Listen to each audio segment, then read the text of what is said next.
신앙생활을 한다는 것은요, 정말 물이 흘러가듯이 자연스럽게 해야 되는 것이 신앙생활인데요.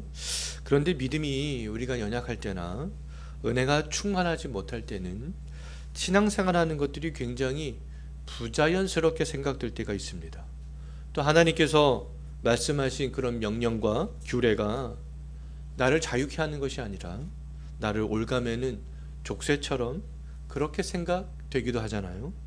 하나님의 말씀이 지키기 이렇게 싫은 부담스러운 짐처럼 그렇게 생각이 되기도 합니다. 그럼에도 내가 때때로 이러한 생각을 한다 할지라도 이러한 생각을 하는 사람들은요, 하나님 안에서 소망이 있는 사람들이라고 말할 수 있습니다. 왜냐하면 그러한 고민을 한다는 것 자체가 내가 의식을 하든지 의식하지 않든지 하나님 앞에서의 어떤 거룩함들을 생각을 하고 있는 것이기 때문에 그렇습니다. 신자는 하나님의 말씀대로 살지 못하면 마음이 찔리기도 하잖아요. 또 마음이 무겁기도 합니다. 왜냐하면 말씀으로 나 자신을 돌아보기 때문에 그렇습니다. 하나님 앞에서의 그런 거룩한 삶에 대한 또 부담을 항상 가지고 살기 때문에 그렇습니다. 근데 이 불신자들에게서는 이러한 특징들을 찾아볼 수가 없는 거잖아요. 왜요? 그들의 마음 가운데는 거룩이라는 단어가 없기 때문에 그렇습니다. 이 믿음이 좋은 신자일수록, 성숙한 신자일수록요, 하나님 앞에서의 거룩성을 더 많이 생각하게 되어져 있습니다. 하나님 앞에서의 신실한 교회일수록요, 교회를 구성하고 있는 모든 성도들이 더욱더 하나님 앞에서의 그런 거룩성들을 생각할 수밖에 없어요. 인본주의적인 그러한 교회일수록 우리의 즐거움들, 기쁨들, 그런 것들을 더 많이 생각할 수밖에 없습니다. 불신자들의 관심 밖에 있는 이런 거룩한 삶에 대해서 신자들이 관심을 가져야 하는 이유는 뭐겠어요? 우리가 잘 알고 있듯이 그것은 하나님의 명령이기 때문에 그렇습니다. 하나님께서는 불신자들에게는 그런 명령을 하지 않으셨어요. 하나님께서는 하나님의 백성들에게만 거룩에 대한 명령들을 하셨다는 거예요. 내가 거룩하니 너희도 거룩하라, 이런 말씀을 하셨잖아요. 이스라엘 백성들에게만 하나님께서 이런 말씀을 하셨습니다. 하나님은 자기 백성들이 그러면 하나님을 닮기를 원하는 분이라는 거잖아요. 하나님은 거룩하신 분인데 그럼 하나님의 백성들도 하나님처럼 거룩한 백성이 되기를 원한다는 거예요. 거룩은 그러면 뭐겠습니까? 하나님을 닮는 거예요. 거룩은 세상과는 구별되어서 하나님을 닮는 게 거룩이라고 말할 수 있겠습니다. 거룩, 내가 거룩한가? 이 교회가 거룩한 교회인가? 거룩, 하나님을 닮아가는 것이죠. 하나님을 닮는 것은 또 하나님이 가지고 계시는 여러 가지 속성들을 닮는 것이다 라고 말할 수 있어요. 하나님을 닮는다. 우리가 하나님을 어떻게 닮을 수 있겠습니까? 하나님을 닮는 것은요, 하나님의 속성을 닮는 거예요. 하나님이 가지신 속성 중에는 우리가 닮을 수 있는 속성도 있고요, 닮을 수 없는 속성들도 있습니다. 하나님의 전지성, 전능성, 영원성, 불변성, 이러한 것들은 우리가 닮을 수는 없잖아요. 이런 것도 닮을 수 없습니다. 하지만 하나님을 아는 지식, 하나님의 어떠한 도덕적인 성품들, 이러한 것들은 우리가 충분히 닮아갈 수 있죠.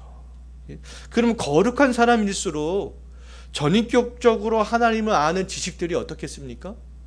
풍성해질 수밖에 없어요. 거룩한 사람일수록 정말 전인격적으로 지성과 감성과 의지가 그 하나님을 아는 지식이 풍성케 되는 것이죠. 그러면 겸손할 수밖에 없습니다. 약한 자를 긍휼히 여길 수밖에 없잖아요. 복음을 듣지 못한 사람들을 바라볼 때 또 정말 긍휼히 여기는 마음을 가질 수밖에 없고요, 죄에 대해서 미워할 수밖에 없습니다. 참 많은 사람들은 자신들이 모델로 삼는 사람들이 있잖아요. 우리나라에서 축구를 하는 어린 선수들은 박지성이나 손흥민 같은 선수들을 롤 모델로 그렇게 삼고 있잖아요. 젊은 사람들은 자기 분야에서 성공한 사람들을 롤 모델로 삼기도 하고요. 자기 일을 충실히 잘해내는 직장 어떤 선배를 롤 모델로 그렇게 삼기도 합니다. 또 영업하시는 분들은 영업왕, 뭐 어떤 영업은 무슨 몬두 이렇게 보석으로 해가지고 그런 사람들을 자꾸만 모델로 그렇게 삼게 만들잖아요. 그래서 막 거기에 집중하게 그렇게 만드는 거가 아니겠어요? 자, 우리는 구약 시대를 살아갔던 이스라엘 백성들보다 근데 훨씬 수월하게 하나님처럼 우리는 거룩해질 수 있습니다. 구약 시대의 광야에 있던 백성들에게 하나님께서 거룩을 말씀하셨는데요. 그들보다 우리들이 훨씬 더 거룩하기에 유리한 입장에 있다는 거예요. 왜냐하면 예수님께서 이미 하나님처럼 거룩하게 되는 것이 무엇인지 보여주셨기 때문에 그렇습니다. 현존하는 우리 주변의 인물이나 역사적으로 위대했던 신앙인들이나 성경 속의 인물을 거룩함의 모델로 삼는 것도 좋습니다. 근데 우리가 거룩성에 있어서만큼은 누구를 모델로 삼아야 하겠습니까? 예수님을 모델로 삼아야 되는 것이죠. 예수님을 따라올 사람이 없는 거 아니겠어요? 거룩에 대한 모델은 예수님밖에 없다는 거예요. 어떠한 성공한 사람들을 모델로 삼는 것도 좋지만 그러한 사람들은 모델로 삼기 이전에 우리는 거룩으로 구별이 되어져야 되는 사람들이잖아요. 그럼 우리가 그러한 단계까지 올라간다 할지라도 우리는 거룩함들을 유지할 수 있어야 되는 것이죠.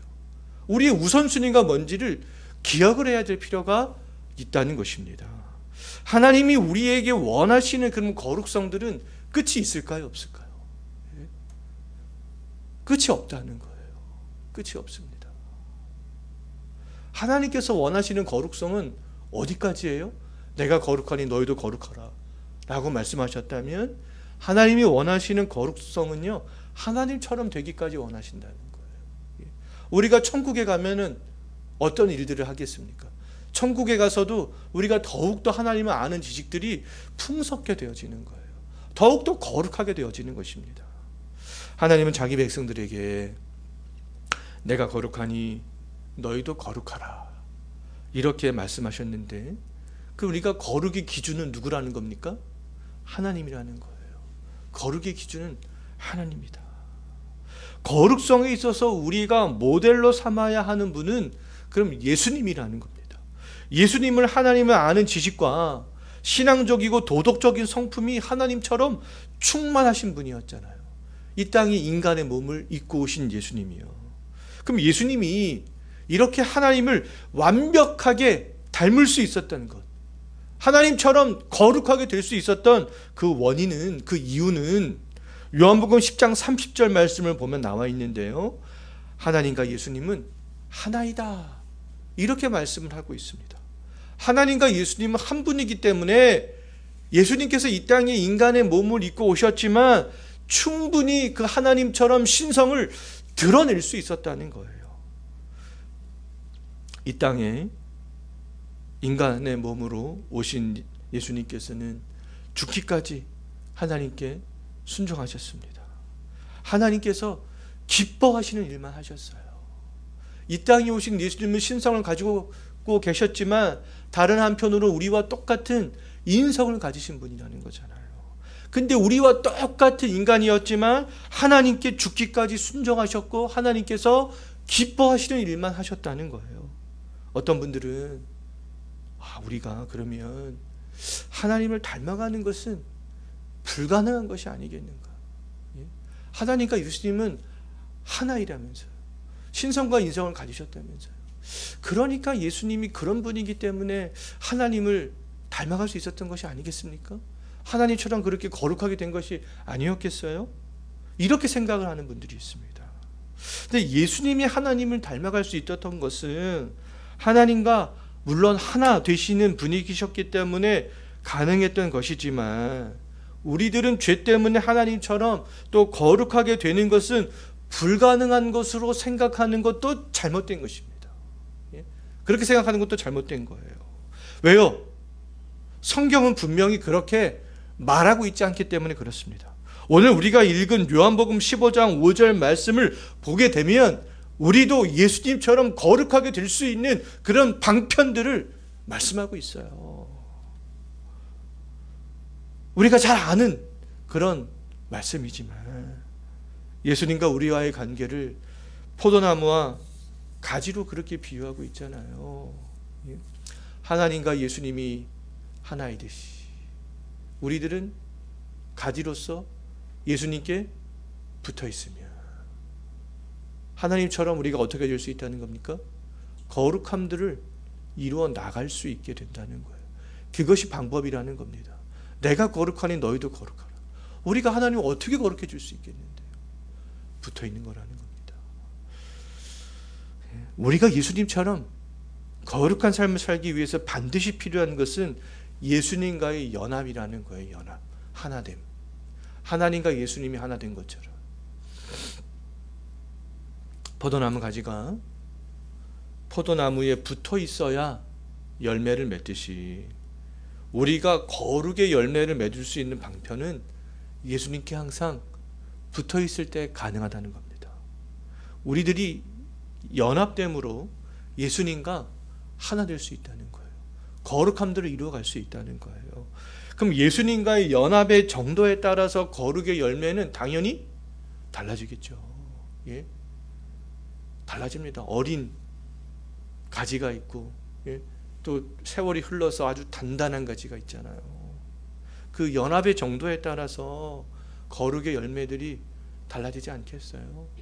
고린도 교회는 어린 가지였잖아요. 고린도 교회는 참 어린 가지였습니다. 그 거룩의 열매들을 하나님께서 원하는 열매들을 많이 그렇게 맺을 수 없는 교회가 고린도 교회였어요. 예. 거룩함의 성공과 실패의 여부는 그러면 어디에 달려 있다는 겁니까? 예수 그리스도의 연합에 달려 있다는 거예요. 어떠한 현상이 나타나는 것, 교회의 크기 그런 데 달려 있는 것이 아니라 예수 그리스도의 연합됨에 달려 있다는 겁니다. 신자들이 거룩성에 실패하고 하나님의 규례와 법도를 지키기 힘든 것으로 생각하고 죄에 패배하는 것은 거룩에 관심이 없거나 거룩함을 자기 힘으로 이루려고 하기 때문에 그렇다는 겁니다. 내가 막 포도나무에 영양분을 주려고 그러는 거예요. 가지가. 포도나무에. 그러면은 열매를 맺을 수가 없는 거잖아요. 내 힘으로 막 뭘 하려고 하면요. 포도나무에서 떨어져 있는 가지가 스스로 열매를 맺을 수 없듯이 거룩함은 우리 스스로 이룰 수 있는 것이 아니라는 거예요. 예수님께로부터 거룩의 자양분을 받아서 우리는 거룩하게 되는 겁니다. 예수님께로부터 거룩의 자양분을 받지 않고 자기 의지로 거룩함들을 이루려고 하는 사람들은 그러면 그 거룩으로 나아가는 기쁨들을 누릴 수 있겠어요? 처음에 말씀드렸지만 이거는 힘든 것으로 굉장히 괴로운 것으로 그렇게 생각이 될 수밖에 없습니다. 그 거룩의 기쁨들, 하나님과의 그런 교제가 더욱더 깊어지는 그런 기쁨들을 누릴 수가 없는 거예요. 예수님께로부터 은혜의 자양분을 받지 않고 스스로 거룩을 위해서 자기가 노력하고 절제하면 그 거룩의 싸움에서 100% 패배할 수밖에 없습니다. 100% 패배할 수밖에 없어요. 예를 들어서 많은 교회에서 특별 새벽 기도들을 하잖아요. 그러면 이 특별 새벽 기도들을 이렇게 하는 동안에 내가 그 예수님의 그 특별 새벽 기도를 하는 동안 예수님의 은혜를 기대하면서 나가는 사람들과 그렇지 않은 사람들은 완전히 확연한 차이를 보이지 않겠어요? 그 특별 새벽 기도를 하는 동안에 은혜를 받고 은혜를 기대하는 사람들에게는 새벽에 일어나는 것이 힘들겠습니까? 힘들지 않겠어요. 당연히 힘들지 않겠죠. 왜요? 내가 은혜를 사모하는데, 은혜를 기대하는데 힘들겠어요? 절대 힘들지 않습니다. 저희 아들이 저 뒤에 앉아 있는데 게임하는 날이 정해져 있어요. 게임하는 날은 깨우지도 않아도 일찍 일어납니다. 예? 왜요? 기대하는 마음이 있기, 게임의 즐거움이 있기 때문에요. 아주 일찍 일어나요. 예?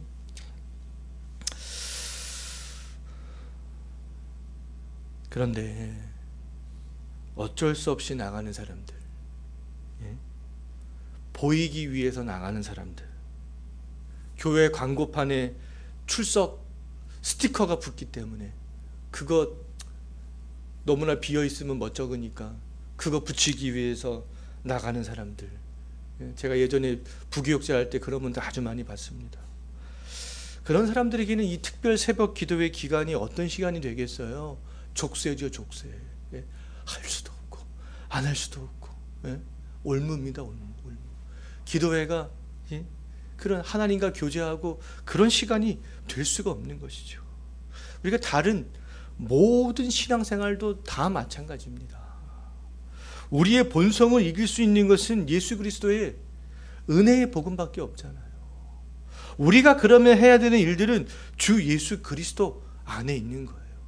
예수 안에서 우리가 기대감들을 갖는 겁니다. 주일 예배에 나오는 것이 힘든 이유, 주의 말씀대로 살아가기가 정말 힘든 이유, 주의 말씀에 순종하기가 어려운 이유는 주 예수 그리스도의 은혜로 연합됨의 그런 은혜의 원리를 생각하지 않기 때문에 그렇습니다. 아, 그렇지. 내가 예수님께로부터 오는 자양분을 받아야 되는 사람이지.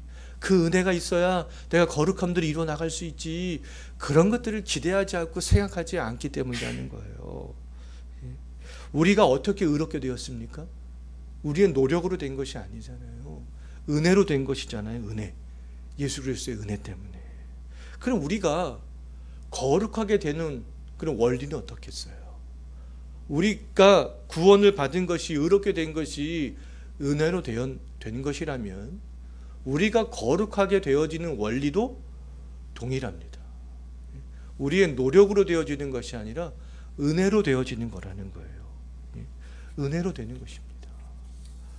하나님께서 이스라엘 백성에게 내가 거룩하니 너희도 거룩하라, 이렇게 말씀하실 때 먼저 이스라엘 백성들이 기억해야 될 말씀이 있었습니다. 그 말씀을 하기 전에 하나님께서 이미 다른 말씀을 먼저 하셨어요. 어떤 말씀을 먼저 하셨습니까? 나는 너희의 하나님이 되려고 너희를 애굽 땅에서 인도하여 낸 여호와라. 그러므로 너희는 내가 거룩하니 너희도 거룩하라, 이렇게 말씀하셨어요. 하나님이 누구인지를 먼저 기억하게 하셨습니다. 우리가 매주 주일마다 십계명을 같이 보잖아요, 읽잖아요. 근데 그 십계명 서문이 바로 그거예요. 그 십계명 서문을 기억하지 않으면요, 십계명이 족쇄가 될 수밖에 없습니다. 아주 어려운 것이 될 수밖에 없어요. 그런데 그 십계명의 서문을 기억하면 그 십계명을 주신 것이 은혜로 다가올 수밖에 없습니다. 은혜가 되는 거예요. 하나님께서 그 말씀을, 거룩에 대한 말씀을 하기 전에 그 하나님의 누구인가를 먼저 말씀하시는 이유는 거룩은 은혜의 원리가 작동되는 것이기 때문에 그렇습니다. 거룩은요, 어떠한 나의 힘으로 하는 것이 아니라 은혜의 원리가 작동시키는 거예요. 은혜의 원리가. 너희를 애굽 땅에서 인도하여 낸 여호와라. 아, 그 하나님, 그 하나님이 우리에게 만나도 주시고 메추라기도 주시고 불기둥으로 구름으로 인도하시는 그 하나님이시구나. 아, 우리 구원자 예수님, 정말 우리의 죄와 사망에서 죽을 수밖에 없는 우리들을 예수님께서 대신 죄값을 치르시고 우리를 그곳에서 구원하셨구나. 그 예수님, 그 은혜의 원리가 작동이 될 때 우리가 어떻게 될 수 있다고요? 거룩을 이루어 나갈 수 있게 된다는 겁니다. 우리를 거룩해 하는 것은요, 내 안에 없어요. 그리스도께 있습니다. 그리스도 안에서 우리의 마음이 날마다 새로워질 때에 거룩해 될 수 있는 거예요. 그리스도의 은혜를 기억할 때, 그리고 우리의 거룩의 모델이 되시는 그리스도처럼 되고자 하는 우리 가운데 열망이 있을 때, 그분의 은혜가 지금도 우리 가운데 있음을 확신할 때 우리는 거룩해질 수 있습니다. 거룩한 교회가 될 수 있어요. 거룩해지면 그 우리에게 어떤 유익이 있겠습니까? 하나님께서 우리에게 어떤 은혜를 주시려고 왜 그러면은 거룩하라 이렇게 말씀하셨겠어요? 아무런 보상도 없는데 하나님께서 그렇게 말씀하시지는 않았을 거 아니겠습니까? 거룩이 우리에게 주는 유익이 있는데요, 거룩이 주는 우리에게 유익은요, 기쁨과 평안이에요. 세상에서 줄 수 없는 그런 평안입니다. 하나님께서 은혜를 주시면 그 은혜를 받으면요, 세상이 달라 보여요. 정말 그렇습니다. 세상이 정말 아름다워 보이게 돼요. 내 삶은 힘들어도 내 삶은 변한 게 없는데 하나님이 주시는 그 은혜 때문에 뭔가 막 평안과 기쁨이 넘치게 됩니다. 반대로 거룩하지 않는 신자들, 거룩함에 관심이 없는 신자에게는 뭐밖에 없겠어요? 낙심과 불안밖에 없습니다. 어떻게 해서든지 세상에서 이겨보겠다고 아둥바둥 악바리 근성, 그것밖에 가지고 있는 것이 없어요. 낙심과 불안, 맨날 그런 마음으로 살아갈 수밖에 없는 것이죠. 시편 42편 11절 말씀을 보게 되면 다윗은 한때 낙심하였고 불안하였습니다. 그가 한 고백을 보면 알 수 있어요. 다윗은 불안해하고 낙심하는 자신의 모습을 이렇게 바라봤습니다. 그렇게 바라보면서 자기 자신에게 권면을 해요. 다윗은 어떻게 권면합니까? 우리가 잘 알고 있는 말씀인데요, 내 영혼아, 내가 어찌하여 낙심하며 어찌하여 내 속에서 불안해하는가. 지금 다윗은 낙심하고 불안정한 상황 가운데 있었다는 거예요. 그러니까 이런 지금 자기 자신을 바라보면서 이런 고백을 하는 것이 아니겠어요? 그런 고백을 하면서 너는 낙심하고 불안해하는 너는 하나님께 소망을 두라. 하나님께 소망을 두라. 나는 그가 나타나 도우심으로 말미암아 내 하나님을 여전히 찬송하리로다. 불안하고 낙심되지만 하나님께 소망을 두면 무엇이 나온다는 거예요? 그 가운데 평안이 오고 기쁨이 오고 찬송이 나오게 된다는 겁니다. 다윗은 하나님을 바라보았고 하나님께 소망을 두었잖아요. 하나님께 소망을 두었을 때 낙심과 불안이 평안과 찬송으로 바뀌게 되는 것이죠. 아둥바둥 했던 마음이 여유가 있어지게 됩니다. 좌절하고 낙심하던 것들이요, 기쁨의 마음들이, 평안의 마음들이 올라오게 되는 것이죠. 예수님께서도 이 땅에 사는 동안 질고와 고통과 모욕을 넘어서 죽임까지 당하셨잖아요. 그럼에도 하나님을 바라보고 하나님께 소망을 두었던 예수님께 무엇이 있었습니까? 평안이 있었잖아요. 내 뜻대로 마옵시고 아버지 뜻대로 되기를 원합니다. 아주 제가 볼 때는 그 평안의 마음의 극치인 것 같아요. 하나님을 바라볼 때 어떤 그런 소망의 마음들, 날마다 거룩으로 나아가는 신자들에게 하나님이 갚아주시는 은혜는 평안이라는 겁니다. 평안, 마음의 평안. 고독하고 외롭고 그럴 때 주께 나오면 주께서 그 평안의 마음들을 주신다는 거잖아요. 거룩하면 거룩할수록 그런 마음들을 더 많이 주시겠다고 하나님께서 그렇게 말씀하고 있는 것이 아니겠어요? 하나님을 닮아가면 닮아갈수록, 하나님을 닮아가면 나의 마음 가운데 좌절과 불안과 죄악이 멀어질 수밖에 없잖아요. 이거는 당연한 거 아니겠습니까? 거룩으로 나아가면 나아갈수록 그렇게 된다는 거예요. 어제보다 오늘이, 과거 그 어느 때보다 현재가 나의 삶의 형편과 상관없이 평안하다면 그만큼 우리가 어떻게 되었다는 증거이겠습니까? 거룩하게 되었다는 증거이겠죠. 거룩하게 되었다는 증거예요.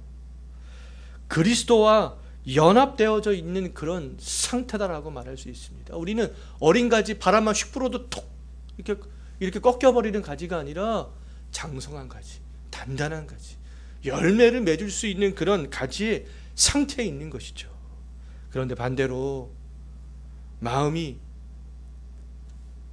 과거보다 더 불안해지고, 점점 신앙생활을 하면 할수록 불안해지고, 욕심이 많아지고, 근심이 많아지고, 그렇게 된다면 우리에게 은혜를 주시는 포도나무 되시는 예수 그리스도를 바라보지 않는 거예요. 그에게서 오는 자양분을 먹고 있지 않는 것입니다.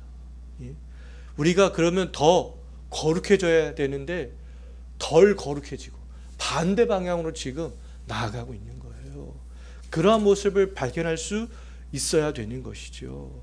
버가모 교회 향해서 하나님께서, 예수님께서 그래서 날선 검을 가지고 가져가신 거 아니겠어요? 그들의 모습을 보라고. 너의 모습이 어떤지. 그래서 우리가 매일매일 거룩으로 나아갈 수 있어야 되겠습니다. 거룩으로 나아가는 유일한 길은 반복적으로 말씀드리지만 그리스도와의 연합됨의 은혜를 생각하고요, 그 은혜 가운데 살아가는 거예요. 그 은혜가 충만하면 거룩은 빠르고 강하게 그렇게 될 수 있습니다. 하나님은 매일같이 그러한 삶을 사는 성도에게 평안의 은혜로 보답해 주신다는 거예요. 서머나교회 교인들이 환난과 궁핍과 비방에도 믿음의 길들을 지속적으로 갔잖아요. 믿음을 저버리지 않았잖아요. 왜요? 주 예수께서 주시는 평안의 은혜가 그들 가운데 있었기 때문에, 하나님을 바라볼 수 있는 그런 소망이 그들 가운데 충만했기 때문에 그들은 환난과 궁핍과 비방을 당해도 끝까지 믿음의 길들을 갈 수 있었습니다. 지금 우리들은 예수 그리스도와 연합되어져 있는 사람들이잖아요. 예수께서 주시는 은혜를 공급받아 누릴 수 있는 그러한 사람들입니다. 그러면 예수 그리스도를 바라보시고 예수 그리스도와 연합됨의 은혜를 기억하시고 정말 살아가신다면 하나님께서는 분명히 세상이 줄 수 없는 그런 평안들을 주신다는 거예요. 우리가 그러한 평안들을 누리며 살아갈 수 있는 우리 모든 성도들이 되었으면 좋겠고요. 아울러 우리 예배당에 출입하는 모든 성도들이 그런 평안들을 누리며 살아갈 수 있는 성도들이 되었으면 좋겠습니다.